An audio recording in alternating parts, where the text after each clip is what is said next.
ছোটবেলায় অনেকটা সময় আমি অনেকবারই এখানে এসেছি, তার কারণ আমার বড় পিসির বাড়ি ছিল বরানগরে।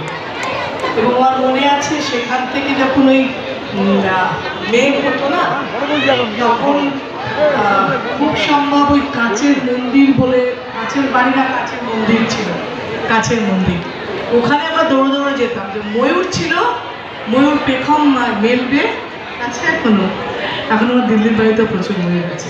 তো তখন আমাদের কাছে ময়ূর পেখম মেলার জন্যে মেঘলা হলেই দৌড়তাম। তো সেই জন্যে বরানগরের অনেকটা জায়গা আমার চেনা এবং অনেকটা জায়গার সঙ্গে আমি খুব পরিচিত।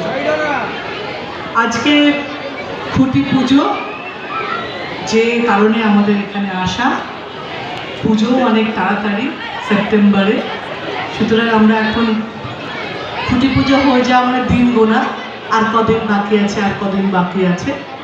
আমাদের ছেলে মেয়েদের গোনা অন্য কারণে, আনন্দের জন্যে, আমাদের গোনা অন্য কারণে, পুজো আসছে বলে, মা আসছেন বলে। তো সেই ভালো লাগার মধ্যে আপনারা ভালো থাকুন, এটা বলবো। আর একটা ছবি এখানে আমাদের এখন স্ক্রিনিং দেখাবে। একটি ছবি আমি অনেকদিন পরে অভিনয় করেছি, ছবিটার নাম বাৎসরিক, এই শুক্রবার রিলিজ হয়েছে। যেখানে আপনাদের কাছাকাছি হল যেটা আছে আইনক্স, বিশেষ করে এখান থেকে ডায়মন্ড প্লাজা হতে পারে আপনাদের কাছে, হ্যাঁ, সেখানে ছবিটি চলছে। এবং আমি চাই যে আপনারা দেখুন এবং জানান যে কেমন লাগলো। অনেকদিন পর কাজ করার আনন্দটা আপনাদের সঙ্গে ভাগ করে নিই। ভালো থাকবেন, আপনাদের সঙ্গে দেখা তো হয়, আরও অনেকবার দেখা হোক, এটাই চাই। ধন্যবাদ।